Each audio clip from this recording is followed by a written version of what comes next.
Friends, कैसे हैं आप लोग? होप आप लोग अच्छे ही होंगे। अभी हम लोग एकदम लास्ट पड़ाव पे आगे केमिकल काइनेटिक्स के। कोलिजन थ्योरी मेरा बाकी था। कोलिजन थ्योरी क्या होता है? आपको कोलिजन थ्योरी 4 मार्क के लिए है, लेकिन आप अगर ये अपना बुक पढ़ेंगे तो ये शायद से आपके डिब्बे को लास्ट 3-4 पेज का दिया हुआ है। तो इतना बड़ा आप अगर बोर्ड में अगर आपको आया और आपने लिखा तो आपको शायद 10-15 पेज जाएगा। तो कोलिजन थ्योरी का मतलब होता है कि आपको रिएक्टेंट प्रोडक्ट तक कैसे क्या-क्या खामियां थी, क्या-क्या मतलब तकलीफें आई, कैसे उसने पार किया, वो सारी चीजें होती है। अगर आपको कुछ भी नहीं है तो आपने खाली ये 4 हेडिंग लिख दिया कोलिजन थ्योरी में, energy requirement, origin of molecule, orientation barrier और पोटेंशियल बैरियर, खाली आपने 4 लिख दिया तो भी आपको 1 मार्क मिल गया। अब आप इसके अंदर 3-3 4-4 पॉइंट आप एक्सप्लेन कर दो और लास्ट मेरा रिएक्टेंट कन्वर्ट हो जाएगा प्रोडक्ट में। कैसे होता है एकदम सिंपल में मैंने आपको समझाया। फिर हमारा न्यूमेरिकल के लिए कौन सा फार्मूला यूज होता है और कैसे फार्मूला बने हैं, ये सब मैंने आपको चीजें बताई हैं। एक एक डेरिवेशन डिराइव किया है, वो डेरिवेशन का जो लास्ट का फार्मूला और स्टार्टिंग का फार्मूला रहता है वही अपना फार्मूला यूज होता है न्यूमेरिकल के लिए। ठीक है, now we are starting with the lecture. Please ध्यान देना। और अपना collision of molecule collision theory है। कोलिजन थ्योरी में एनर्जी रिक्वायरमेंट। तो एनर्जी रिक्वायरमेंट क्या होता है? सबसे पहले इसको बोला जाएगा the basic requirement is to bring the reactive molecules together and make them collide. इसका मतलब है दो झगड़ा करने वाले लोगों को साथ में लाओ और झगड़ा करने दो। अभी तक मैंने ये नहीं बोला कि झगड़ा हो गया। अगर झगड़ा हो गया तो भर दिया होता या मार दिया होता तब आपका प्रोडक्ट बन जाता। लेकिन अभी मैंने क्या बोला? दो झगड़ा करने वाले लोगों को लाओ साथ में और झगड़ा करने दो। अगर झगड़ा करने की वजह बराबर रहेगी तो झगड़ा होगा, लेकिन अगर वजह बराबर नहीं होगी तो झगड़ा नहीं होगा। तो अभी खाली अपने को क्या करना है? रिएक्टिव मॉलिक्यूल को पास में लाना है। ये रिएक्टिव मॉलिक्यूल है या नहीं है पहले मेरे को वो बताना है यहाँ पे। प्लीज ध्यान से देखना।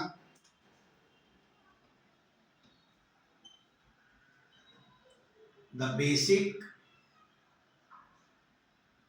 requirement is to bring reacting molecule together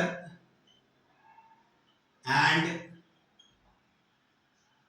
make them collide. If reacting molecule are proper, then they will collide. If reacting molecules are not proper, then they will not collide.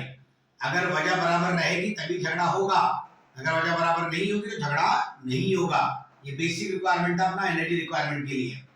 ध्यान से देखना। Hope आप लोगों को समझ में आ गया रहेगा। हेलो फ्रेंड्स, अब चालू करते हैं हम लोग कोलिजन ऑफ मॉलिक्यूल। यहाँ पे मैंने आपको बता दिया तो झगड़ा करने वाले लोगों को लाना है, मतलब रिएक्टिव मॉलिक्यूल बराबर है। अब यहाँ पे बता रहा हूँ रिएक्टिव मॉलिक्यूल्स मतलब एक हल्का सा मतलब झगड़ा करने वाले कैसे करेंगे? पहले गाली गलौज करेंगे, तो हल्का सा गाली गलौज करेंगे तो उस गाली गलौज को बोलते हैं एक्टिवेशन एनर्जी। मतलब the reactive molecules collide with minimum kinetic energy.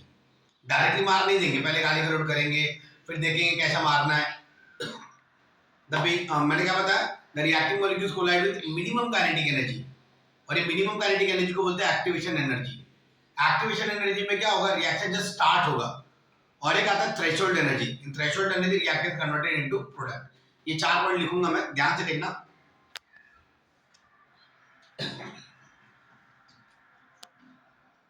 The reacting molecules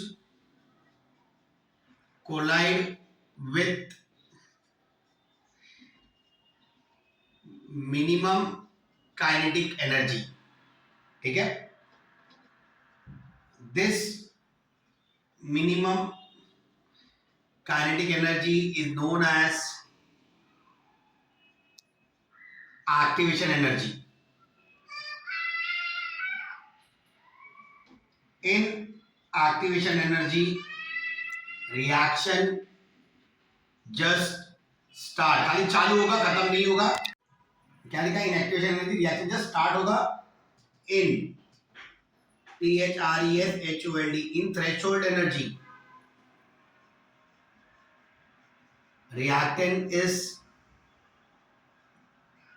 converted into product। Threshold energy में पूरा रिएक्टर प्रोडक्ट में बन जाएगा, एक्टिवेशन एनर्जी खाली रिएक्शन स्टार्ट होगा। ये अपना कोलिजन ऑफ मॉलिक्यूल था।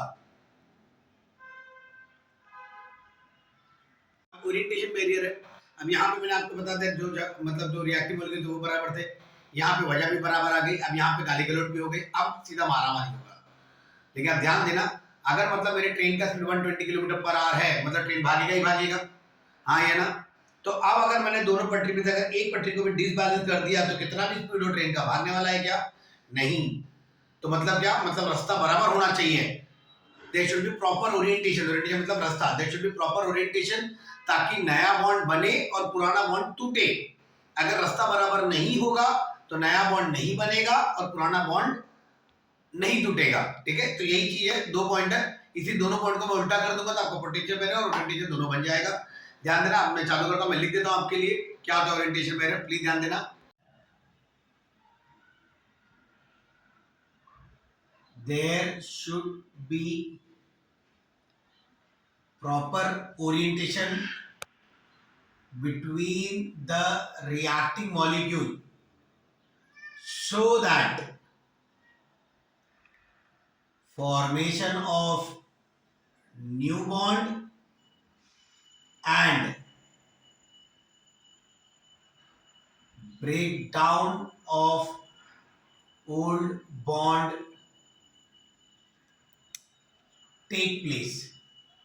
मतलब प्रॉपर ओरिएंटेशन रहना चाहिए रिएक्टिव मॉलिक्यूल में ताकि नया बॉन्ड बने और पुराना बॉन्ड टूटे।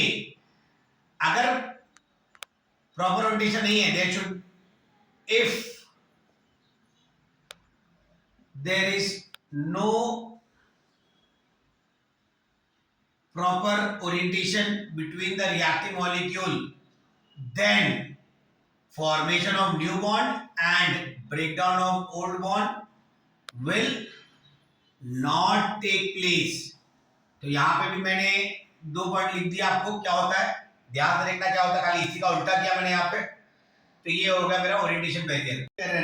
ओरिएंटेशन बैरियर का मतलब क्या होता है, ध्यान देना, अगर एक पानी मेरा स्टोर है डैम के ऊपर और ये मेरा ग्राउंड वाटर, तो अगर मैं इसको हल्का सा जर्क मारूं, अगर इसको मेरे को यहाँ पे नीचे आना है तो मतलब इसको पास होना पड़ेगा। मतलब रुकी हुई स्थिति को पोटेंशियल बोलते हैं और चलती हुई स्थिति को क्या बोलते हैं, काइनेटिक।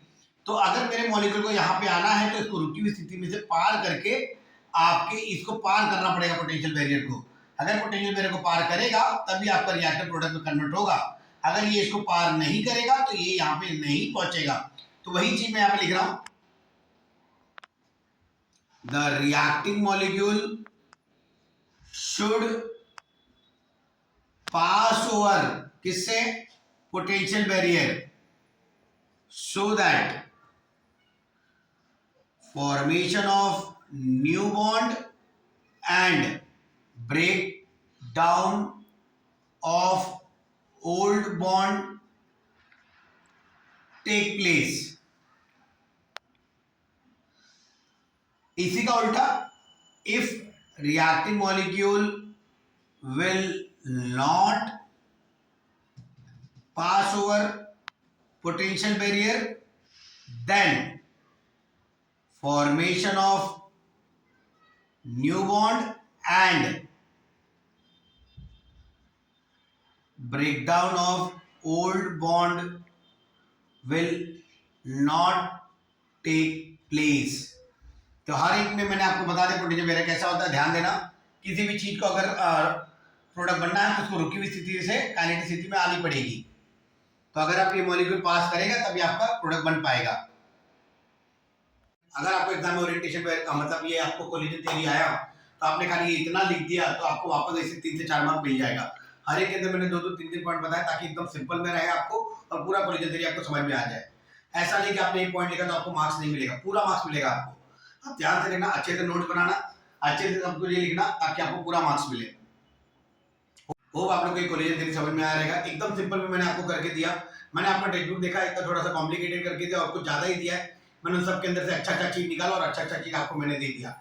हर एक के अंदर आपने अगर 2-4 पॉइंट लिख दिया तो आपको पूरा मार्क्स मिल जाएगा।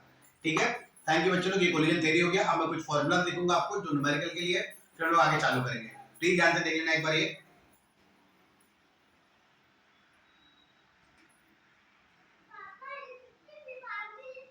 मैं यहाँ पे कुछ लिख रहा हूँ फॉर्मूला न्यूमेरिकल के लिए। न्यूमेरिकल कौन से फॉर्मूला रहते हैं, केमिकल के कितने फॉर्मूला रहते हैं जो हम लोग यूज करते हैं न्यूमेरिकल के लिए, ध्यान से देखना। पहला मैंने डेरिवेशन डिराइव किया था रेट लॉ का। रेट लॉ क्या बोलता है, rate of reaction is directly proportional to concentration of reactant. मतलब therefore rate of reaction is equal to K A और बी हाई है ना, ये हो गया मेरा पहला फॉर्मूला। फिर आता है मेरा integrated rate law for first order reaction का डिराइव किया था derivation, K is equal to 2.303 upon T log to the base 10 A naught by 80 बराबर है। फिर आया था इसका हाफ लाइफ, टी हाफ क्या होता था अपना फर्स्ट ऑर्डर का 0.693 अपॉन के। अब आता है मेरा integrated rate law for zero order, क्या था K is equal to A naught minus A T upon T, ये जीरो ऑर्डर के लिए हो गया। अब इसका हाफ लाइफ था, क्या था half life, T half is equal to A naught by 2k। फिर आया था अपना अरेनियस थ्योरी, क्या था formula, K is equal to A into E raise to minus E A by R T. तो हम लोग जब इसको डिराइव करते हैं तो एक और फॉर्मूला बनता है मेरा log to the base 10 K2 by K1 is equal to E A upon 2.303 R T2 minus T1 upon T1 T2। तो ये मेरे कुछ फॉर्मूलाज हैं जो काम आएंगे न्यूमेरिकल्स के लिए, केमिकल काइनेटिक्स के लिए, ध्यान से देखना।